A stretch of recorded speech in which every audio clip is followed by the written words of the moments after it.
Ένα κοριτσάκι έγινε το πρώτο μωρό στο Ηνωμένο Βασίλειο που γεννήθηκε από μητέρα με μεταμοσχευμένη μήτρα.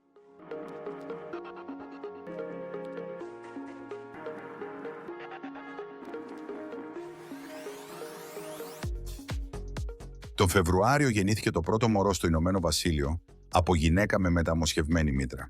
Η 36χρονη μητέρα, Grace Davidson, γεννήθηκε με μια σπάνια πάθηση κατά την οποία η μήτρα υπολειτουργεί, αλλά οι οθήκες είναι λειτουργικές. Το 2023, η αδελφή της, η οποία είχε ήδη 2 παιδιά και δεν ήθελε άλλα, της δώρισε τη δική της μήτρα. Εκείνη την περίοδο ήταν η μοναδική επιτυχημένη μεταμόσχευση μήτρας στο Ηνωμένο Βασίλειο. 2 χρόνια μετά, η Grace γέννησε το πρώτο της παιδί.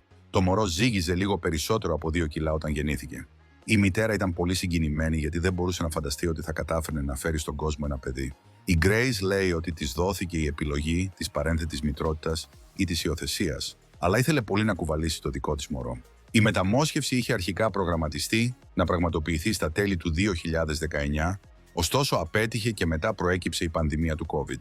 Όταν τελικά πραγματοποιήθηκε, τον Φεβρουάριο του 2023, χρειάστηκε μια ομάδα περισσότερων από 30 γιατρών και περίπου 17 ώρες για να αφαιρεθεί η μήτρα της αδελφής και να μεταμοσχευθεί στην Grace. Η Grace έμεινε έγκυος στην πρώτη προσπάθεια εξωσωματικής γονιμοποίησης. Το ζευγάρι θέλει να κάνει και δεύτερο παιδί, μόλις οι συνθήκες είναι κατάλληλες.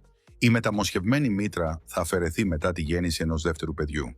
Αυτό θα επιτρέψει στην Grace να σταματήσει να παίρνει τα καθημερινά ανοσοκατασταλτικά που παίρνει αυτή τη στιγμή για να διασφαλίσει ότι το σώμα της δεν θα απορρίψει τη μήτρα της αδερφής της. Η χειρουργική ομάδα είπε ότι έχουν πραγματοποιηθεί άλλες 3 μεταμοσχεύσεις μήτρας μετά τη μεταμόσχευση της Grace. Στόχος τους είναι να πραγματοποιήσουν συνολικά 15 ως μέρος μιας κλινικής δοκιμής. Το πρώτο μωρό που γεννήθηκε με μεταμοσχευμένη μήτρα ήταν στη Σουηδία το 2014. Από τότε έχουν πραγματοποιηθεί περίπου 135 τέτοιες μεταμοσχεύσεις σε περισσότερες από 12 χώρες και έχουν γεννηθεί περίπου 65 μωρά. Τα νέα αυτής της πρόσφατης γέννησης μας δείχνουν πόσο γρήγορα προχωράει η επιστήμη.